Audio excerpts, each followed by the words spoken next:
गुरु प्यारी साध संगत जी, नमस्कार जी। आप सब कैसे हो? आशा करती हूँ बाबा जी के श्री चरणों में अरदास करती हूँ कि मालिक की कृपा से, निरंकार दातार की मेहरबानी से आप सब बहुत खुश होंगे, मौज बहार में होंगे और अवश्य ही भजन सिमरन में होंगे। साध संगत जी, मैं हाजिर हूँ आज आप सभी से एक बहुत ही खूबसूरत साखी साझा करने के लिए। उम्मीद करती हूँ ये साखी आप सभी को बहुत पसंद आएगी। तो साथ संगत जी, चलिए आइए समय ना गवाते हुए साखी को आप सभी से साझा करते हैं जी। साथ संगत जी, सबरी एक आदिवासी भील की पुत्री थी।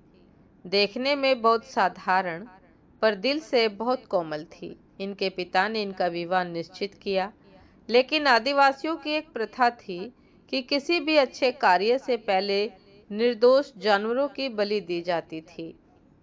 इसी प्रथा को पूरा करने के लिए इनके पिता शबरी के विवाह के एक दिन पूर्व 100 भेड़ बकरियां लेकर आए। तब शबरी ने पिता से पूछा कि पिताजी, इतनी सारी भेड़ बकरियां क्यों लाए? पिता ने कहा कि शबरी, यह एक प्रथा है जिसके अनुसार कल प्रातः तुम्हारी विवाह की विधि शुरू करने से पूर्व इन सभी भेड़ बकरियों की बलि दी जाएगी। यह कहकर उसके पिता वहां से चले जाते हैं। प्रथा के बारे में सुन सबरी को बहुत दुख होता है और वो पूरी रात उन भेड़ बकरियों के पास बैठी रहती है और उनसे बातें करती रही। उसके मन में एक ही विचार था कि कैसे वो इन निर्दोष जानवरों को बचा पाए। तभी एकाएक सबरी के मन में ख्याल आता है और वो सुबह होने से पूर्व ही अपने घर से भागकर जंगल चली जाती है, जिससे वो उन निर्दोष जानवरों को बचा सके। सबरी भली भांति जानती थी कि अगर एक बार वो इस तरह से घर से भाग जाएगी तो कभी उसे घर वापस आने का मौका नहीं मिलेगा। फिर भी सबरी ने खुद से पहले उन निर्दोषों की सोची, उन निर्दोषों की जान बचाने की सोची। साथ संगत जी, घर से निकलकर सबरी एक घने जंगल में जा पहुंची। अकेली सबरी जंगल में भटक रही थी। तब उसने शिक्षा प्राप्ति के उद्देश्य से कई गुरुवरों के आश्रम में दस्तक दी, लेकिन सबरी तुच्छ जाति की थी, इसलिए उसे सभी ने दुदकार के निकाल दिया। सबरी भटकती हुई मतंग ऋषि के आश्रम पहुंची और उसने अपनी शिक्षा प्राप्ति की इच्छा व्यक्त की। मतंग ऋषि ने सबरी को सहर्ष अपने गुरुकुल में स्थान दे दिया।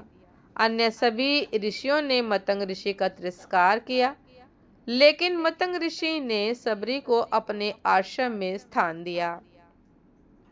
साथ संगत जी, सबरी ने गुरुकुल के सभी आचरणों को आसानी से अपना लिया और दिन रात अपने गुरु की सेवा में लग गई। सबरी जतन से शिक्षा ग्रहण करने के साथ साथ आश्रम की सफाई, गौशाला की देखरेख, दूध दोने के कार्य के साथ सभी गुरुकुल के वासियों के लिए भोजन बनाने के कार्य में लग गई। कई वर्ष बीत गए। मतंग ऋषि शबरी की गुरु भक्ति से बहुत प्रसन्न थे। साथ संगत जी, मतंग ऋषि का शरीर दुर्बल हो चुका था, कमजोर हो चुका था। इसलिए उन्होंने एक दिन सबरी को अपने पास बुलाया और कहा, पुत्री, मेरा शरीर अब दुर्बल हो चुका है, इसलिए मैं अपनी देह यहीं छोड़ना चाहता हूँ, लेकिन उससे पहले मैं तुम्हें आशीर्वाद देना चाहता हूँ। बोलो पुत्री, तुम्हें क्या चाहिए? आंखों में आंसू भरकर सबरी मतंग ऋषि से कहती है कि हे गुरुवर, आप ही मेरे पिता हैं, मैं आपके कारण ही जीवित हूँ, आप मुझे अपने साथ ही ले जाएं। तब मतंग ऋषि ने कहा कि नहीं पुत्री, तुम्हें मेरे बाद मेरे इस आश्रम का ध्यान रखना है। तुम जैसी गुरुपरायण शिष्या को उसके कर्मों का उचित फल मिलेगा। एक दिन भगवान राम तुमसे मिलने यहाँ आएंगे और उस दिन तुम्हारा उद्धार होगा और तुम्हें मोक्ष की प्राप्ति होगी। इतना कहकर मतंग ऋषि अपनी देह त्याग कर समाधि ले लेते हैं। उसी दिन से सबरी हर रोज प्रातः उठकर बाग जाती, ढेर सारे फल इकट्ठा करती, सुंदर सुंदर फूलों से अपना आश्रम सजाती, क्योंकि उसे राम के आने का कोई निश्चित दिन नहीं पता था। उसे केवल अपने गुरुवर की बात पर यकीन था, इसलिए वो रोज श्री राम के इंतजार में समय बिता रही थी। वो रोजाना यही कार्य करती थी। सासंग जी एक दिन सबरी आश्रम के पास के तालाब में जल लेने गई। वहीं पास में एक ऋषि तपस्या में लीन थे। जब उन्होंने सबरी को जल लेते देखा तो उसे अछूत कहकर उस पर एक पत्थर फेंक कर मारा और उसकी चोट से बहते रक्त की एक बूंद से तालाब का सारा पानी रक्त में बदल गया। यह देखकर संत सबरी को बुरा भला और पापी कहकर चिल्लाने लगा। सबरी रोती हुई अपने आश्रम में चली गई। उसके जाने के बाद ऋषि फिर से तप करने लगा। उसने बहुत से जतन किए, लेकिन वो तालाब में भरे रक्त को जल नहीं बना पाया। उसमें गंगा, यमुना सभी पवित्र नदियों का जल डाला गया, लेकिन रक्त जल में नहीं बदला। कई वर्षों बाद जब भगवान राम सीता की खोज में वहां आए, तब वहां के लोगों ने भगवान राम को बुलाया और आग्रह किया कि वे अपने चरणों के स्पर्श से इस तालाब के रक्त को पुनः जल में बदल दें। सासंगत जी राम जी उनकी बात सुनकर तालाब के रक्त को चरणों से स्पर्श करते हैं, लेकिन कुछ नहीं होता। ऋषि उन्हें जो जो करने बोलते हैं वे सभी करते हैं, लेकिन रक्त जल में नहीं परिवर्तित होता। तब श्री राम ऋषि से पूछते हैं कि हे ऋषिवर, मुझे इस तालाब का इतिहास बताइए। तब ऋषि ने उन्हें सबरी और तालाब की पूरी कथा बताते हुए कहा कि हे भगवान, यह जल उसी शूद्र सबरी के कारण अपवित्र हुआ है। तब भगवान श्री राम दुखी होकर कहते हैं कि हे गुरुवर, यह रक्त उस देवी सबरी का नहीं, मेरे हृदय का है, जिसे तुमने अपने अपशब्दों से घायल किया है। भगवान राम ऋषि से आग्रह करते हैं कि मुझे देवी सबरी से मिलना है। तब सबरी को बुलावा भेजा जाता है। राम का नाम सुनते ही सबरी दौड़ी चली आती है। राम मेरे प्रभु कहती हुई जब वो तालाब के समीप पहुंचती है, तब उसके पैर की धूल तालाब में चली जाती है और तालाब का सारा रक्त जल में बदल जाता है। तब भगवान राम कहते हैं कि देखिए गुरुवर, आपके कहने पर मैंने सब किया, लेकिन यह रक्त भक्त सबरी के पैरों की धूल मात्र से जल में बदल गया। सबरी जैसे ही भगवान राम को देखती है, उनके चरणों को पकड़ लेती है और अपने साथ आश्रम लाती है। उस दिन भी सबरी रोज की तरह सुबह से अपना आश्रम फूलों से सजाती है और बाग से चख चख कर सबसे मीठे बेर अपने प्रभु राम के लिए चुनती है।